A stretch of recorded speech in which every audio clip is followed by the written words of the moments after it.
Yeah, Dan, I can't speak to the pursuit of this individual case, but I think it's clear that we're trying to find the best available talent wherever that comes from, whether that's amateur to trades to free agency.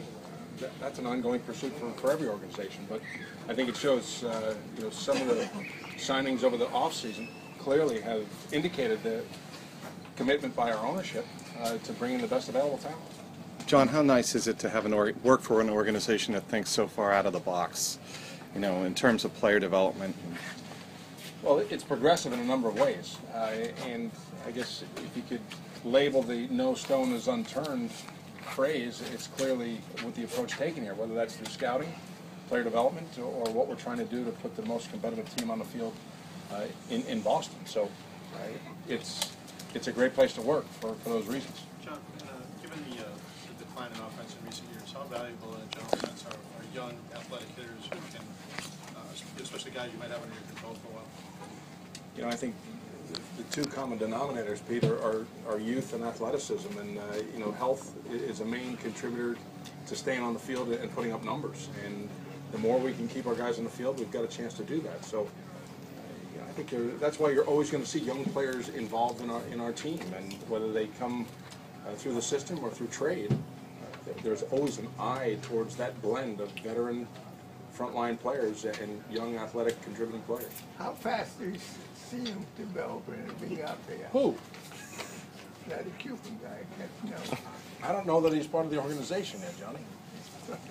John, can you talk a little about the sort of trend in the game and how tough it is to find elite power? Obviously, you got Cespedes last year. Now this offseason, you get Ramirez, bringing Sandoval. Is it tougher than it's been in a while to find guys like that who can impact the lineup? I think that, it's clear that the game has trended back towards a complete player. A guy that plays all sides of the game, that's got some awareness on the base paths as well. But it's not uncommon for power to be the last phase of a hitter's game to come along, and that might not happen until he's in his mid-20s, and he's got 3 or 4 years at the major league level already. So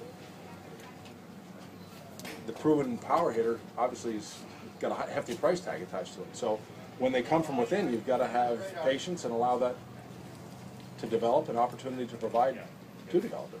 John, speaking in a general sense, obviously the Red Sox have money to go out and get players, but what makes this team and maybe the city attractive to international players, Daisuke and Rusney Castillo and so forth? I think if you look at our roster, it's been reflective of a very diverse group. Whether it is the Asian player, the Latin player, the homegrown player from the States, it's not